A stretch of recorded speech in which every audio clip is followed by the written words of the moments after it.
Welcome to this lecture series on sets. इस lecture में हम थोड़ा बहुत सेट्स के बारे में सीखेंगे। ये 4-5 लेक्चर्स की एक सीरीज़ बनेगी, ऐसा मुझे लग रहा है। और सेट्स बहुत ही एक फंडामेंटल लैंग्वेज है मैथमेटिक्स में। हाई स्कूल लेवल पर हम थोड़ी बहुत मैथ सीखनी शुरू करते हैं। बेसिकली यूक्लिडियन ज्योमेट्री को मैं समझता हूँ, जो मेन मैथमेटिकल कंटेंट है 10वीं कक्षा या उससे पहले की जो गणित हमें पढ़ाई जाती है, पर उसमें सेट्स की चर्चा हम नहीं करते। हम सेट्स के माध्यम से बात नहीं करते। पर जैसे जैसे हम और मैथ सीखते हैं, ये आवश्यक हो जाता है कि हमारे पास एक स्टैंडर्ड फ्रेमवर्क हो जिसके माध्यम से हम अपनी बातों को सामने प्रस्तुत कर सकें। और सेट्स की जो भाषा है वो एक उत्कृष्ट भाषा है जिसके माध्यम से हम बहुत सटीक तरीके से लगभग सारे मैथमेटिकल चीज़ें व्यक्त कर सकते हैं। तो ये ज़रूरी है कि हम ये भाषा सीखें। और ये एक तरह से एक अनफॉर्चुनेट चीज़ है, एक दुर्भाग्य की बात है कि हाई स्कूल लेवल पे ये जो पूरा फ्रेमवर्क है सेट्स, फंक्शंस और रिलेशंस का, जब मैं कह रहा हूँ सेट्स तो मेरा मतलब है सेट्स, फंक्शंस एंड रिलेशंस, ये पूरे फ्रेमवर्क को उतना महत्व नहीं दिया जाता जितना दिया जाना चाहिए, क्योंकि इससे जो क्लैरिटी हमें मिलती है वो अन्यथा नहीं मिलेगी। तो मैं कोशिश करूँगा, मेरी ये जो लेक्चर सीरीज़ हैं सेट्स और उसके बाद जो भी मैं पढ़ा रहा हूँ, कोशिश करूँगा कि सेट्स के माध्यम से सारी बातें हों। पर एक इसमें ये भी बात जोड़नी ज़रूरी है कि सेट्स देख करके कई स्टूडेंट्स पीछे हट जाते हैं कि ये क्या कर दिया, ये क्या बोल दिया। वो उतने सारे सिंबल्स को देख करके समहाउ विचलित हो जाते हैं। तो मेरा आग्रह रहेगा कि ऐसा ना करें, कोशिश करें इससे इस भाषा को सीखने की कोशिश करें और बहुत काम आएगी, उपयोगिता है इसकी बहुत ज़्यादा। तो अब गणित में हर चीज़ को हम परिभाषित करते हैं, एक सटीक परिभाषा देना आवश्यक होता है गणित में। तो अगर हम सेट्स की बातें करने जा रहे हैं तो सेट की भी हमें एक सटीक परिभाषा देनी चाहिए, पर ये संभव नहीं है। जितना मैं समझता हूँ ये पूरी तरीके से संभव है नहीं, कम से कम हमारे लिए तो नहीं है जिस लेवल पे हम ये बात करने चाहते हैं। क्योंकि कहीं से तो हमें शुरुआत करनी पड़ेगी। हर चीज़ को डिफ़ाइन नहीं किया जा सकता, हर चीज़ को परिभाषित नहीं किया जा सकता, क्योंकि फिर करते करते ये फ़िलोसॉफिकल डिस्कशन होने लगेगा कि परिभाषा की परिभाषा बताओ। वो सब हम नहीं करना चाहते। तो सेट्स की हम कोई बहुत सटीक परिभाषा नहीं देंगे और समझते समझते इसको समझेंगे धीरे धीरे समय के साथ। 4-5 लेक्चर्स में धीरे धीरे हमें सेट्स को कैसे कैसे हम सेट्स के साथ डील करते हैं, कैसे उनको यूज़ करते हैं, ये हम धीरे धीरे समझेंगे। पर फिर भी अगर कुछ बोलना ही है कि सेट क्या होता है, व्हाट इज़ अ सेट, तो ये बोला जा सकता है कि a set is an unordered, यानी श्रृंखलाबद्ध नहीं है, कोई श्रृंखला जिसमें नहीं है, अनऑर्डर्ड कलेक्शन यानी समूह of well defined. Well defined यानी कि वेग नहीं है, वेल डिफाइंड यानी कि नॉट वेग। बहुत ज़रूरी है कि ये शब्द हम समझें क्या है। वेग माने क्या? वेग वेग माने हवा हवाई, जो अमूर्त है, जो ठीक से समझ ही नहीं आ रहा कि बोला क्या गया। So a set is an unordered collection of well defined objects. अब हमने कोशिश करी थी सेट की परिभाषा देने की, पर इस परिभाषा के अंदर ही 4-5 शब्द हैं जिनकी परिभाषा हमें नहीं पता। अनऑर्डर्ड का मतलब क्या है हम नहीं बता रहे हैं, कलेक्शन का क्या मतलब है नहीं पता, वेल डिफाइंड का मतलब नहीं पता, ऑब्जेक्ट्स का मतलब भी नहीं पता। और ये हम पता करने की कोशिश भी नहीं करेंगे, क्योंकि फिर वो रैबिट होल बन जाता है कि जाते जाते फिर आप वही what is the meaning of meaning, what is the definition of definition, ये सारी बातें शुरू हो जाएंगी और उनकी कोई उपयोगिता नहीं है, केवल समय नष्ट होता है। तो ठीक है, ये बस एक इशारा है, ये कोई परिभाषा नहीं है। ऑल राइट, तो एग्जाम्पल से समझेंगे हम बोलना क्या चाहते हैं। तो जब भी एक सेट की बात होती है, हम एक सेट को जब भी लिखते हैं तो कर्ली ब्रेसिस के अंदर कुछ चीज़ों को लिख देते हैं। तो सेट क्या है? ये पूरी चीज़, और सेट के अंदर की जो सामग्री है वो ये है। तो ये जो सेट, ये एक सेट है जिसमें कि 3 चीज़ें हैं, ऑब्जेक्ट्स हैं। ऑब्जेक्ट्स माने चीज़ें, वस्तुएं। इस सेट में 3 चीज़ें हैं, 3 नंबर्स हैं, 1, 2 और 3। ठीक है, तो जब भी एक सेट को हम लिखना चाहते हैं तो एक कर्ली ब्रेसेस बनाते हैं और उसके अंदर की सामग्री हम लिख देते हैं। और भी तरीके हैं सेट को लिखने के, पर ये कर्ली ब्रेसेस हमेशा बना रहता है। ठीक है, तो ये एक एग्जाम्पल हुआ, एक उदाहरण हुआ सेट का। दूसरा उदाहरण, ये एक सेट है जिसमें 5 वस्तुएं हैं, 1, 2, 3, 3 नंबर्स हैं और अंग्रेजी वर्णमाला के 2 अक्षर हैं। तो इन दोनों एग्जाम्पल में जो फ़र्क हमें यहाँ पे अप्रिशिएट करना है, जिसका संज्ञान लेना है, वो ये है कि कोई ज़रूरी नहीं है कि एक ही प्रकार की वस्तुएं बैठी हों किसी सेट में। एक सेट में कोई ऐसा प्रतिबंध नहीं है कि सारी वस्तुओं में कोई एक समन्वय हो। यहाँ इस सेट में केवल नंबर्स थे, इस सेट में नंबर्स भी हैं, कुछ अक्षर भी हैं। ठीक है, ये एक और सेट है जिसमें मैंने वो सारे प्लैनेट्स लिखे हुए हैं, वो सारे ग्रह लिखे हुए हैं जो सूर्य की परिक्रमा करते हैं। Mercury, Venus, Earth, Mars, Jupiter, Saturn, Uranus, Neptune. जब मैं छोटा था, बच्चा था, तो प्लूटो भी इस लिस्ट में शामिल था, पर समय के साथ उससे हटा दिया गया है। प्लूटो अब एक प्लैनेट में नहीं गिना जाता। तो 8 यहाँ पे वस्तुएं हैं इस सेट में। The set of all the planets in our solar system. भविष्य में हो सकता है और भी मिल जाए, पर अभी तो 8 ही हैं। ओके, पर एक उदाहरण देखते हैं जो सेट नहीं है। ऑल ब्यूटिफुल प्लैनेट्स, वो सारे प्लैनेट्स जो सुंदर हैं, सुदृश्य हैं,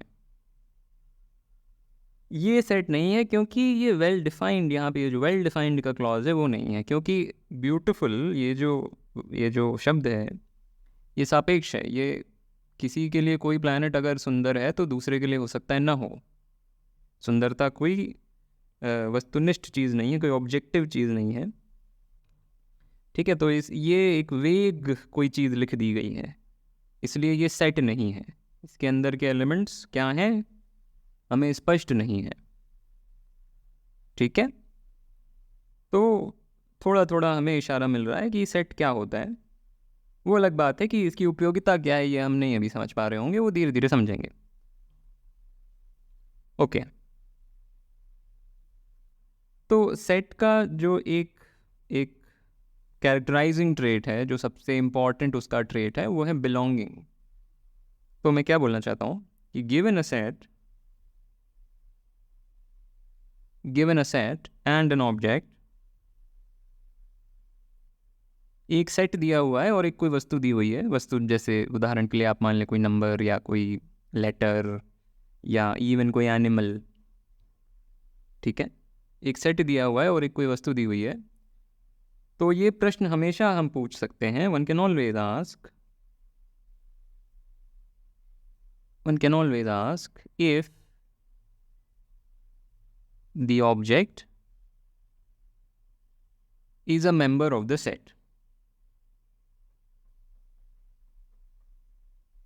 एक सेट दिया हो और कोई एक ऑब्जेक्ट दिया हो, तो ये प्रश्न हमेशा पूछा जा सकता है कि क्या वो ऑब्जेक्ट इस सेट का सदस्य है, और उत्तर हमेशा हाँ या ना में होगा।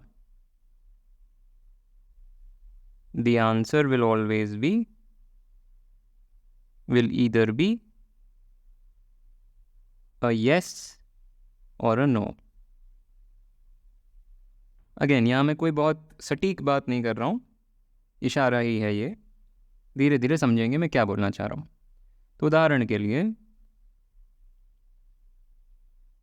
अगर हम बोलें कि P is the set of all the planets in the solar system,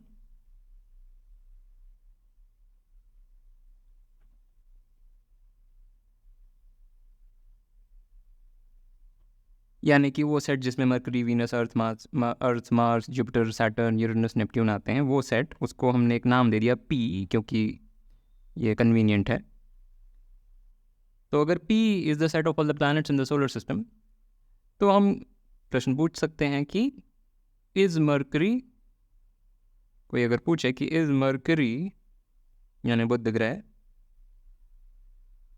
N element of, element यानी मेंबर, सो लेट मी से मेंबर, क्योंकि मैंने ऊपर मेंबर बोला था, इज अ मेंबर ऑफ,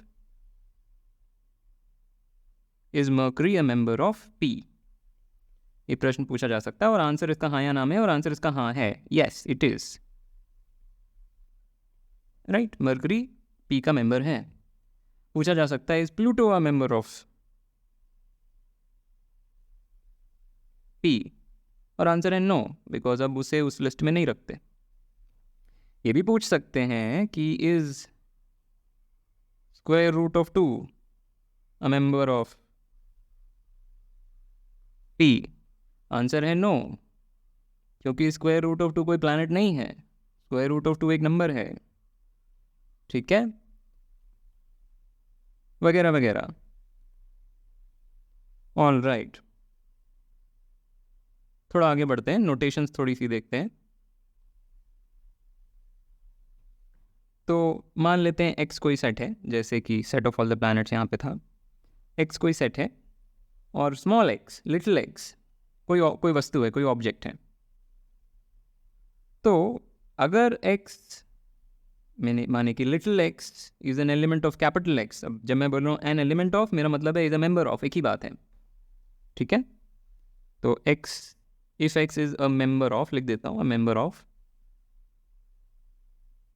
अगर लिटिल एक्स कैपिटल एक्स का एक सदस्य है, तो हम इसको कैसे लिखते हैं नोटेशन में, क्योंकि बार बार ये लिखना बहुत समय ले लेता है, तो हम इसको ऐसे लिख सकते हैं कि हम ये भी लिख सकते हैं कि a is an element of x, या x is an element of capital X. तो चाहे हम बोलें x is a member of capital X, या चाहे हम बोलें x is an element of capital x, एक ही बात है। या हम बोल सकते हैं कि little x belongs to capital x, एक ही बात है। या हम बोल सकते हैं little x is in x, यानी कि वो एक्स में है, लिटिल एक्स कैपिटल एक्स का सदस्य है, या उसके अंदर की एक वस्तु है, या उसमें है, या उसको बिलोंग कर रहा है, पर्यायवाची।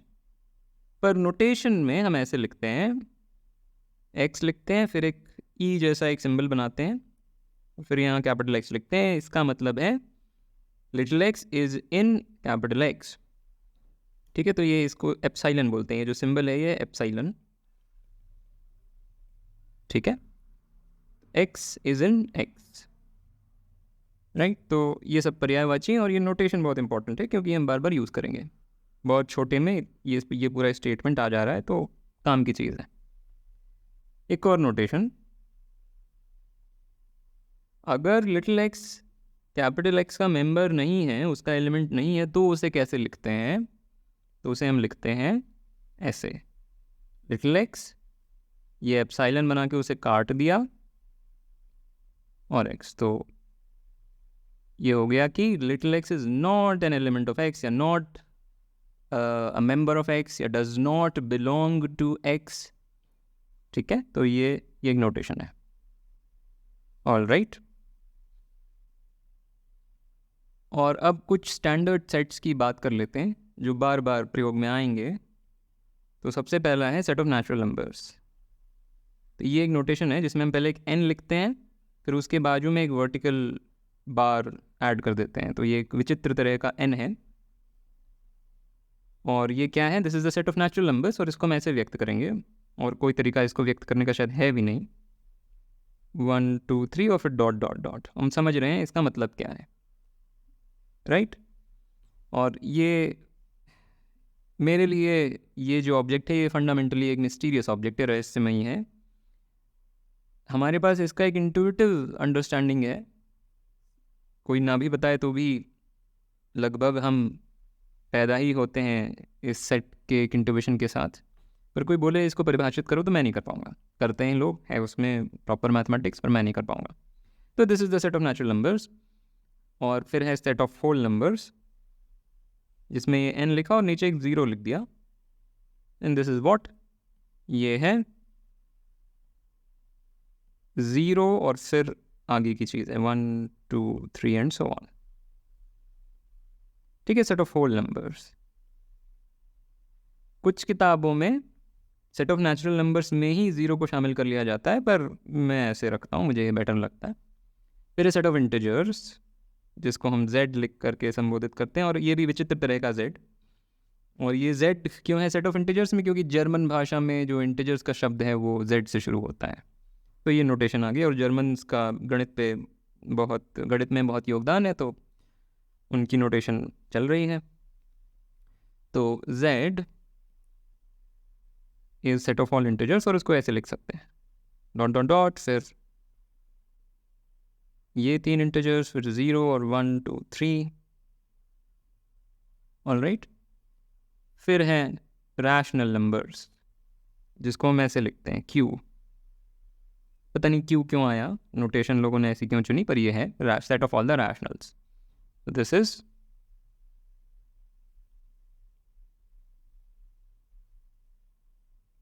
तो इस पे बात कर लेंगे बाद में कि रैशनल नंबर्स एग्जैक्टली क्या होते हैं, थोड़ी बहुत इस पे बात कर लेंगे। पर आपको मालूम होगा वो नंबर्स जो इस तरीके से लिखे जा सकते हैं, 2/3 हो, -4/7 हो, इस तरीके के जो नंबर्स हैं वो रैशनल नंबर्स हैं।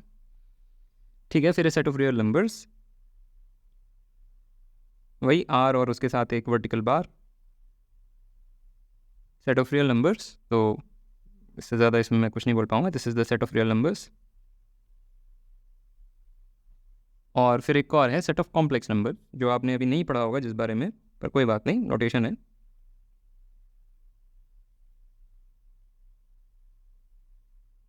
ओके, तो natural numbers, whole numbers, integers, rationals, reals and complex numbers, standard notation बार बार प्रयोग में आएगी। ऑलराइट, और अब ख़त्म करते हैं ये लेक्चर बस कुछ रिमार्क्स के साथ।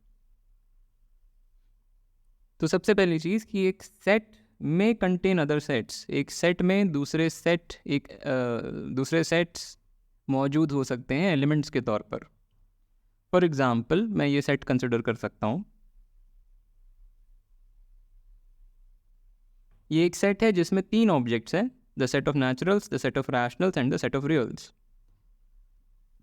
ठीक है, इस सेट में एलिमेंट्स 3 हैं, और एक कन्फ्यूजन जो हो सकता है यहाँ पे कि अगर कोई पूछे कि is 1 N element of this set, is it true, कि क्या 1, द नंबर 1 क्या इस सेट का सदस्य है? उत्तर है नहीं, वो इस सेट के एक सदस्य का सदस्य है। 1 is an element of this set. Namely, 1 is an element of naturals. Well, it is also an element of rationals. It is also an element of reals.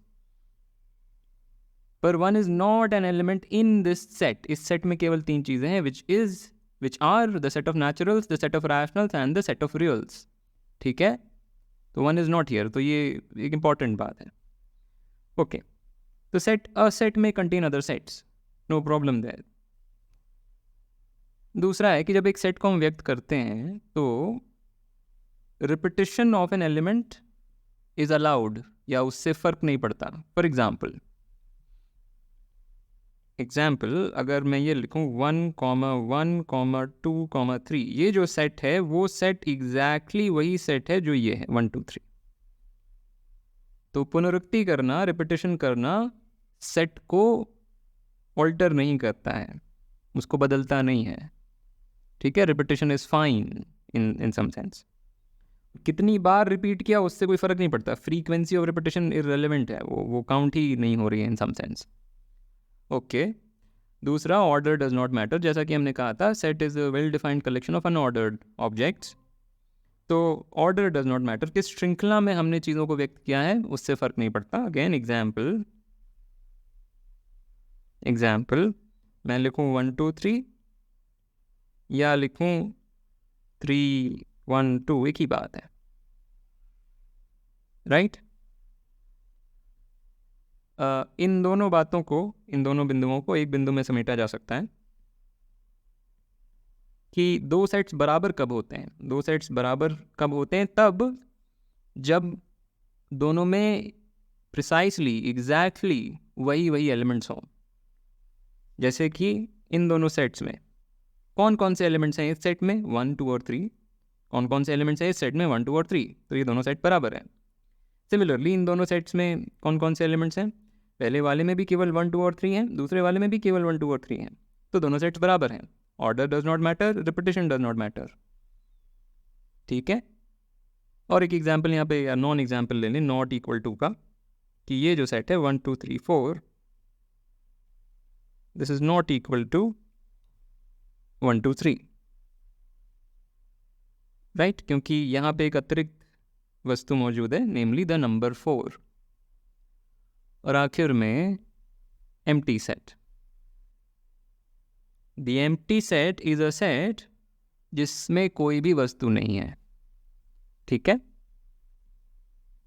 Empty set जो नाम में ही निहित है कि इसमें कोई भी वस्तु नहीं है, इसका नोटेशन ये है फाई, ये ग्रीक सिंबल फाई, या ऐसे भी लिखते हैं कर्ली ब्रेसेस और उसके अंदर कुछ भी नहीं, ये दोनों नोटेशंस यूज़ होती हैं।